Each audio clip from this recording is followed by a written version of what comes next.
Et bien sûr tout le monde, c'est Jérém, bienvenue dans une nouvelle vidéo dans laquelle on va parler de modding Minecraft et en particulier de Forge Running Helper.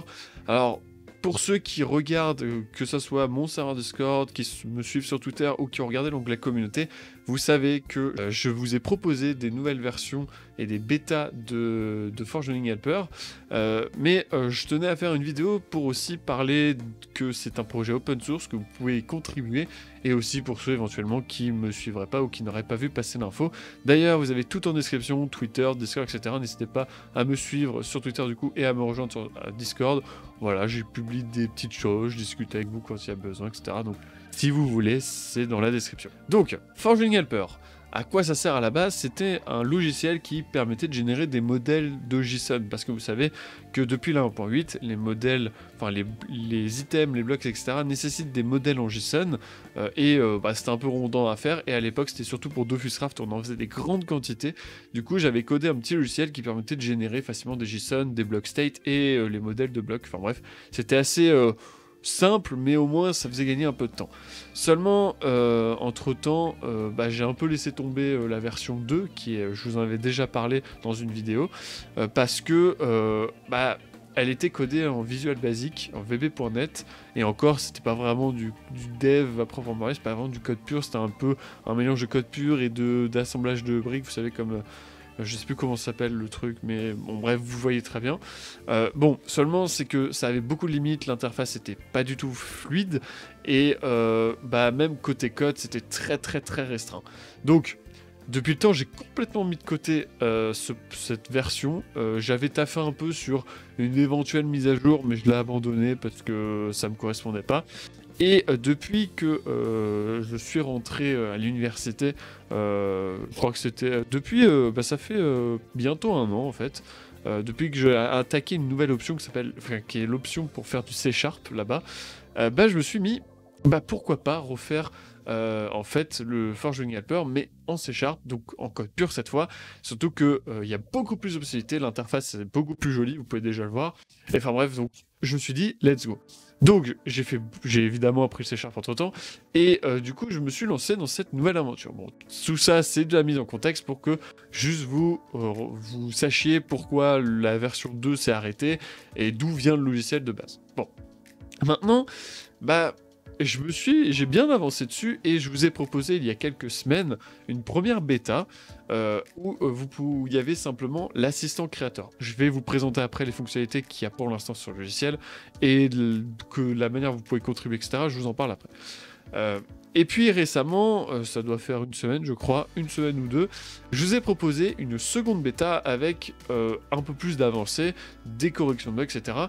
Et du coup, je compte continuer comme ça, vous proposer des bêtas, alors pas de manière régulière là, parce qu'il y en a eu 2 en quelques semaines, mais dès que j'ai fini un gros morceau, on va dire, ou alors qu'il y avait une bêta qui était vraiment complètement buggée et que j'ai fait beaucoup de fixes de bugs, et bien à ce moment-là, je vous sortirai des nouvelles bêtas, etc. Donc ça, si vous voulez pas les manquer, j'ai créé un petit channel sur Discord qui est ici. Oui, je sais, voilà, je recorde. Donc c'est Forge Running Helper qui est juste là, donc vous rejoignez et puis vous avez ici. Et en fait là-dessus, je publie à peu près toutes les nouvelles versions et en commentaire épinglé, vous avez juste tout ce qui est ici, qu'il va falloir que je mette à jour, vous allez comprendre pourquoi.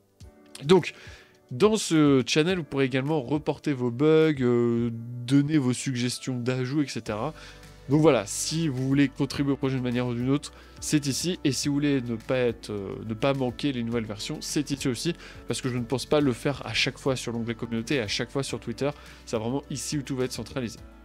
Donc, maintenant que vous savez un petit peu que ça existe, qu'il y a des nouvelles choses, qu'est-ce qu'il y a de nouveau? Donc pour cela, eh bien, je vais devoir vous montrer, on va dire, tout simplement comment ça marche. Donc, pour accéder en fait aux bêtas, vous allez tout simplement vous devrez aller sur mon GitHub et vous avez tout simplement un GitHub Forge Running Helper. Vous aurez le lien en description directement. Donc là, vous aurez à peu près le statut qui n'est pas totalement à jour. Vous avez également tout plein de trucs. Bon, si vous connaissez GitHub, je vous laisserai creuser. Et vous avez également, et c'est l'onglet pour n'importe quelle personne qui veut tester le logiciel qui est ici, les releases. Donc vous cliquez dessus et la version la plus récente enfin, pas stable, mais la version la plus récente qui est publiée, est ici. Donc, vous voyez, ça fait une semaine que j'ai sorti.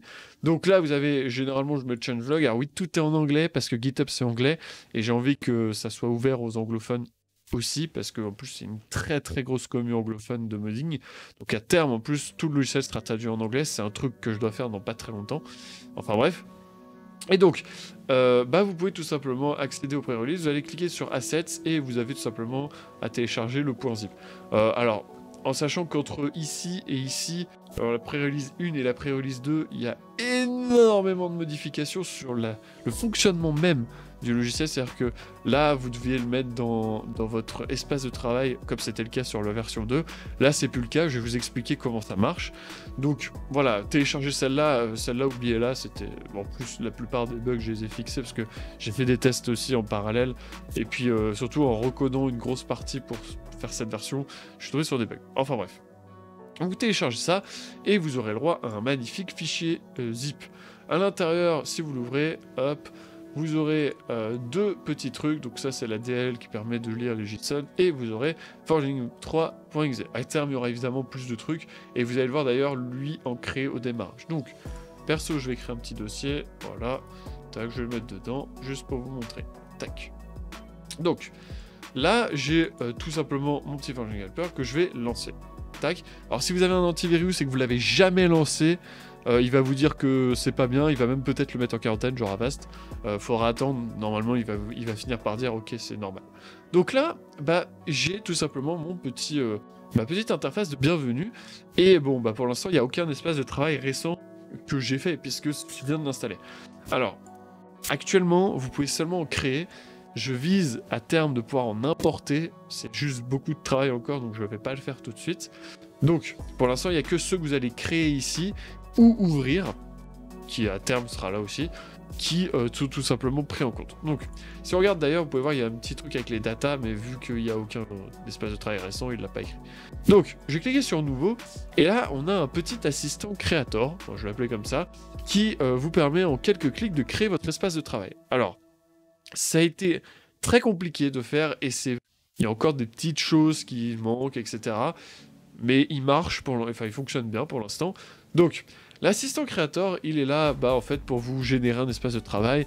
Vous configurez le build.gradle, vous configurez le mode.toml, etc. sans problème. Donc, vous allez, alors moi, je vais créer un nouveau dossier, on va l'appeler mode test, voilà. Vous allez créer votre dossier, on va dire, pour votre mode, tout simplement, pour l'espace de travail de votre mode. Moi, je fais un test, donc je le mets là. Et vous allez tout simplement cliquer ici, ça c'est une nouveauté d'ailleurs de la pré-release 2, et vous allez choisir l'endroit où vous voulez, tac, voilà. Donc, là, j'ai sélectionné, et je fais suivant. Ensuite, là, il va vous demander le nom de votre mode. Bon, en l'occurrence, je vais l'appeler Jérém Mode avec 2 M parce que c'est marrant. Auteur du mode, Jérém Tech, tac. Et description, ceci est un mode test. En sachant que ces 3 paramètres sont obligatoires et que ce paramètre-là, en bas, la description est facultative. Donc moi, je fais ça, je suis content. Tac. Là, il va vous demander votre mode ID. Donc, Jérém Mode. Alors oui, il y a un truc. Tac. J'aurais dû mettre les majuscules comme ça. Voilà. Là, c'est le nom. Tac. Donc là, Jérém Mode. Et le mode groupe, on va faire Jérém Tech. Tac. Jérém Mode. Bon, vous commencez à saisir, c'est un peu ce qu'on faisait si vous avez regardé le tuto des tutos en 1.13 de modding. Vous savez, c'était à peu près comme ça. Ici, vous avez la liste des versions Minecraft supportées. Je ne supporte pas en dessous de la 1.13 parce que, selon moi, il ne faut plus coder en dessous. Et surtout, en fait, c'est une autre manière de fonctionner. Donc, j'ai préféré juste faire l'impasse dessus. Selon moi, à partir de la 1.13, c'est ce qui est le plus important. Donc là, j'ai cliqué sur la 1.15.2. Et il va automatiquement récupérer auprès de Forge tout simplement les versions, la dernière version et la dernière version recommandée. À savoir que parfois il n'y a pas de version recommandée comme ça a été le cas en 1.13, donc la CAD n'apparaît pas. Et donc là en l'occurrence, si vous avez une version recommandée, choisissez la version recommandée, c'est évident. Donc voilà. Globalement, c'est à peu près tout. Par contre, il y a une nouvelle version de Forge, une nouvelle version Minecraft, par exemple la 1.16 et Forge qui suit, je serai obligé de mettre à jour l'interface parce que c'est pas encore automatique. Je pense que ça le sera à terme, mais ça ne l'est pas pour l'instant. Donc du coup, Bah moi je suis content, j'ai pris ça, donc tac. Là vous avez des données facultatives si vous avez un site internet, si vous avez un tracker de bugs, si vous avez un fichier pour checker les mises à jour. Vous pouvez même définir votre logo ici. Moi je vais rien mettre. Et donc là vous êtes juste avant la génération, donc là vous pouvez configurer, vous pouvez choisir ce que vous faites. Alors évidemment c'est obligatoire de télécharger et décompresser Forge, mais derrière si vous voulez juste que le logiciel fasse ça, bah il fera que ça. Si vous souhaitez pas par exemple que le build.gradle soit configuré parce que peut-être vous en avez un déjà de fait, vous pouvez le décocher, comme ça vous pourrez le remplacer. Bon moi je vais le laisser. Si vous voulez pas que le mode.toml soit fait, voilà, vous pouvez le décocher. Les packages de code, en gros c'est les dossiers de code, seront générés automatiquement, donc le fr, point, machin, tout ça, ça sera automatique. Et le package des assets, vous savez, c'est là où vous avez les textures, les fichiers lang. Donc du coup, si vous ne générez pas les assets, forcément, vous ne pouvez pas générer le fichier lang de base. Alors le fichier lang, c'est juste un fichier vide, mais au moins, il est créé. C'est ça que je veux dire. Donc moi, je laisse tout cocher, vous faites suivant. Là, selon votre connexion, le téléchargement va être plus ou moins rapide. Pour moi, il est instantané étant donné que j'ai la fibre. Bon, généralement, Forge, je prends pas 10 000 ans à être téléchargé. Vous avez l'extraction, etc. Vous avez, on va dire, tout l'historique de ce que fait le logiciel dans la petite liste ici. Voilà, vous pouvez même regarder un petit peu plus loin. Donc ça, c'est nickel. Et comme ça, maintenant, je fais suivant et j'ai terminé. Actuellement, l'interface pour gérer votre espace de travail n'existe pas, enfin, elle n'est pas encore accessible, donc c'est normal que vous affiche ce message. Et tac, il va fermer le logiciel. Voilà, c'est à peu près tout, c'est assez simple. Et si on va maintenant dans notre dossier mode test, hop, vous avez absolument tout qui est configuré. Et d'ailleurs, si on va regarder le petit build.gradle, hop, non, et que je descends tout en bas, voilà, vous voyez, j'ai un mode, j'ai un tech, etc. Donc tout est là, tout est bien configuré, donc c'est parfait. Et si on va dans le src main, on peut voir qu'on a bien nos packages, j'ai un mode, voilà, nickel. Et que si on va dans ressources, on a bien le mode.toml qui est configuré, vous pouvez voir, j'ai un mode, j'ai un tech, la description elle est là, c'est nickel. Et puis globalement c'est à peu près tous les assets. Si on va, voilà, tous les dossiers sont générés et même le fichier lang. Oui, parce qu'à savoir que Forge de base, quand vous téléchargez le MDK, ce dossier assets il est vide, voilà. Donc c'est pour ça que c'est important. Donc voilà. Et après, vous pouvez tout simplement importer avec le build.gradle dans IDEA ou dans Eclipse et c'est parfait. Bon, à terme, vous pourrez exécuter des tâches Gradle, etc. directement depuis Forging Helper, mais c'est pas encore le cas. Donc ça, pour l'instant, c'est à peu près tout ce qu'il y a. Et d'ailleurs, si on relance notre ami Forge Modding Helper, tac, vous pouvez voir que maintenant, j'ai mon dernier mode de créer ici, avec la version de Minecraft, tout simplement le nom du mode et la description du mode. À savoir tout de même que pour l'instant on peut rien en faire, c'est juste de l'affichage, vous pouvez pas le rouvrir, etc. Pour l'instant c'est comme ça. Donc voilà, c'est à peu près tout pour l'instant, mais c'est beaucoup de travail, tout ce qui est la création, etc., la génération, etc., c'est beaucoup de travail, je suis assez fier de ce que j'ai fait pour le moment. Et donc maintenant vous allez me dire, ok, mais qu'est-ce que tu prévois par la suite? Pour cela, j'ai fait un Trello. Alors, je mets pas tout ce que je prévois parce que j'ai pas envie de me mettre la pression et de vous donner des faux espoirs. Je le mettrai quand ça sera fait. Donc sur Trello, c'est en français. Donc si vous voulez lire les changelogs, suivre les avancées en français, vous pouvez le faire directement sur Trello. Le lien sera en description aussi. Donc là-dessus, vous pouvez avoir les changelogs, tout simplement des versions. Bon là, il n'y avait rien. Là, vous pouvez avoir tous les trucs. En fait, littéralement, ce qu'il y a sur GitHub, c'est ce que je traduis d'ici. Voilà, bon, en l'occurrence, je passe pas dans Google Traduction, j'essaye de le faire moi-même, mais bref. Et donc là, vous pouvez voir que la pré-3 n'a pas débuté. Donc, l'assistant de création de travail, hop, il y a à peu près tout. La page d'accueil, voilà. Et le prochaine étape, c'est la gestion de l'espace de travail, même s'il y a d'autres choses à faire. Et puis, au niveau d'interface, vous avez ça. Les bugs que j'aurais de signaler, je les mettrai ici. Donc, si vous reportez un bug, regardez ici. Voilà. Et puis si vous avez des suggestions, même qu'elles soient pas forcément faisables dans l'immédiat, je tâcherai de les mettre ici, et puis je ferai un tri de temps en temps pour me dire si c'est faisable ou pas.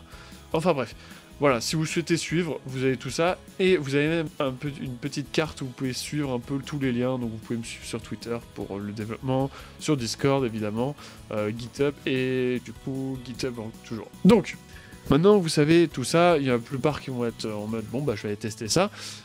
N'hésitez pas vraiment à me reporter les bugs que vous pourrez rencontrer, des choses que vous trouvez bizarres, peut-être, etc. Moi, je suis à l'écoute et je répondrai sur Discord, en l'occurrence, principalement, faites-le sur Discord, dans le channel, je rappelle, approprié. Et par contre, pour ceux qui ont un peu de niveau en anglais, etc., vous pouvez également le faire sur GitHub. Alors, c'est pas mal parce que moi, ça me permet aussi que les autres personnes qui connaissent pas ma chaîne ou quoi puissent les voir. Donc vous allez dans Issue, vous faites New Issue, et là, simplement Bug Record ou Feature Request. Donc là, vous pouvez soit faire un bug report, reporter un bug, soit carrément juste proposer une idée, une nouvelle fonctionnalité, une amélioration, etc. Donc ça, c'est ici, si vous voulez proposer une idée, et ça, c'est le bug. Donc si vous faites ça, il y a une template, donc vous avez juste à remplir, voilà, comment refaire le bug, en l'occurrence. Alors vous pouvez changer les phrases, tout doit être écrit en anglais, ça par contre c'est important. Et voilà, décrire le bug, ce qui devrait selon vous se passer, et quelques screenshots si possible, et si vous avez des informations complémentaires, évidemment, mettez-les. Comme ça, dès que vous aurez une issue, comme on dit sur GitHub, moi je le verrai et je pourrai regarder avec vous, vous demander éventuellement des informations additionnelles. Attention, évidemment, je parlerai anglais, donc attention à ça. Si vous n'avez pas de niveau en anglais, faites-le sur Discord. Et ensuite, si vous voulez par contre faire une petite nouvelle fonctionnalité, décrivez ce que c'est et éventuellement des informations additionnelles sur la feature en question. Voilà, sur la fonctionnalité ou l'amélioration comme vous voulez. Ça, c'est pour, on va dire, à peu près tout le monde. Maintenant, il reste une dernière chose, c'est pour ceux qui codent en C#, qui savent faire ça, qui savent utiliser GitHub, parce que je vais pas passer 10 000 ans à expliquer comment on fait des pull requests, etc. Voilà, pour ceux qui savent un peu utiliser GitHub, et si vous le souhaitez, vous pouvez contribuer au projet. J'ai fait ça très récemment, c'était un peu mon occupation de ces derniers jours. Donc, premièrement, et c'est tout frais, on peut voir, j'ai documenté énormément le code. Alors, il y a des endroits où c'est encore pas totalement le cas, parce que je sais que je vais y retoucher, probablement, enfin, c'est même presque sûr. Mais il y a beaucoup d'endroits dans le code où c'est commenté. Par exemple, si on va regarder Gradeltosk, c'est pas forcément, build pour Gradle, vous pouvez voir, j'ai mis des commentaires sur la quasi-totalité des fonctions et des lignes de code clés.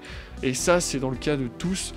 Si on regarde par exemple des directory utils, voilà, il y a des commentaires un peu partout. Si on va dans string utils, voilà, tout est à peu près commenté. Bon, ça c'est une classe qui sert quasiment à rien, mais je la laisse parce que voilà, je nettoierai un jour. Donc voilà, pour ceux qui voudraient reprendre un peu et même pourquoi pas vous inspirer, vous avez le droit. Il y a une licence qui est juste ici, la GPL 3.0. Je vous laisserai la lire pour ceux qui voudraient éventuellement, pourquoi pas faire une version de leur côté. Mais moi, l'idée, c'était plutôt de faire une version centrale où tout le monde peut contribuer. Donc pour cela, vous avez des contributing guidelines, je sais pas trop comment on dit. Donc ça, c'est pour ceux qui veulent proposer de changer un truc ou des ajouts carrément dans le code, c'est-à-dire qu'ils ont codé le truc. Bon là, vous devez lire à peu près ça, donc vous devez faire en sorte que, évidemment, il n'y ait pas déjà quelqu'un qui l'ait fait avant vous, de commenter votre code comme je l'ai fait un maximum, et de suivre un peu l'indentation, etc., le style de code, même si c'est pas le meilleur, ça sera changé et amélioré avec ceux qui contribueront. Et enfin, si vous faites des nouvelles interfaces, vous devez garder le même style d'interface, un peu gris comme ça. Voilà, ça paraît assez évident.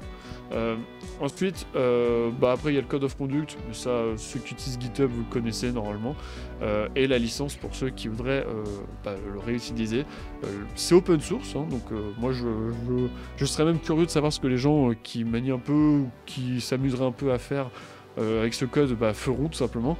Donc si vous faites des trucs ou que à côté vous ne souhaitez pas contribuer au projet directement, ou vous vous amusez à, je sais pas, faire une extension ou quoi, n'hésitez pas, et puis pourquoi pas à terme intégrer votre extension dans le projet, sachant que je crois que il me semble que la licence vous oblige à que votre projet soit open source. Donc voilà, c'est assez important. Donc voilà, vous avez également les versions supportées, mais ça à terme le README va être un peu plus mis à jour. Voilà.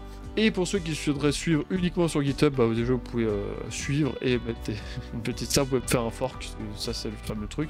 Vous connaissez ceux qui utilisent GitHub, et simplement vous allez regarder les commits et vous regardez un peu tout ce qui s'est passé. Bon là il n'y a que moi, mais j'espère que certains tout simplement mettront un peu la main à la pâte et contribueront au projet. Ça serait vraiment cool et ça permettrait de faire avancer le projet un peu plus vite. Parce que là, je le fais de temps en temps quand j'en ai envie, mais je vais pas pouvoir le faire une éternité. J'ai plein d'autres trucs à côté. Que ce soit dans la vie perso ou des projets, donc voilà, je fais ça. Il y a certainement des moments où il y aura très peu d'activité sur le GitHub et sur les mises à jour, mais voilà, donc ceux qui souhaitent contribuer, si vous avez plus de questions, etc., pas sur le fonctionnement de GitHub, je vais pas vous expliquer comment faire, pull request, etc., je vous laisse vraiment faire. Juste par exemple, si vous avez plus de questions sur la manière dont vous pouvez contribuer, n'hésitez pas sur Discord ou MP, je suis ouvert. Voilà, en sachant que je ne répondrai que à des trucs sérieux. Je tiens à préciser parce qu'il y a des petits rigolos qui s'amuseront à dire d'autres bêtises. Voilà, je crois que cette vidéo est très longue. Elle dure combien de temps? Ouais, ça fait un bon 20 minutes. Mais voilà, je tenais à vous présenter ça, aussi à présenter à ceux qui souhaitaient contribuer. Je sais que c'est pas du tout ce qui intéresse le plus de gens. Mais voilà, je pense que c'est important. N'hésitez pas, vous avez tout en description. Et surtout Discord et Twitter, là où je publierai tout le temps les mises à jour. L'onglet communauté YouTube, je l'ai fait pour les 2 premiers. Je le ferai plus maintenant quand il y a chaque très gros changement ou qu'un ajout est complètement fini. Donc voilà. Merci d'avoir regardé cette vidéo tout simplement. J'espère qu'il y aura certains d'entre vous qui seront intéressés. Pour ceux qui l'utiliseront simplement, qui ne vont pas contribuer au projet, mais juste en utilisation, n'hésitez pas à reporter les bugs et vos suggestions d'ajout. Vraiment, c'est grâce à vous surtout que ça va avancer au-delà des contributeurs qui seront très importants aussi. Mais voilà, et n'hésitez pas à me dire ce que vous en pensez tout simplement, si ça vous paraît intéressant ou alors vous ne voyez pas trop l'utilité d'un tel logiciel. Je pense que ça peut vous aider. Mais voilà, c'est pour ça, moi je l'ai fait un peu par rapport à moi. Et du coup, ça serait cool que je puisse un peu l'élargir un peu à un maximum de personnes, un maximum de cas d'utilisation. Voilà.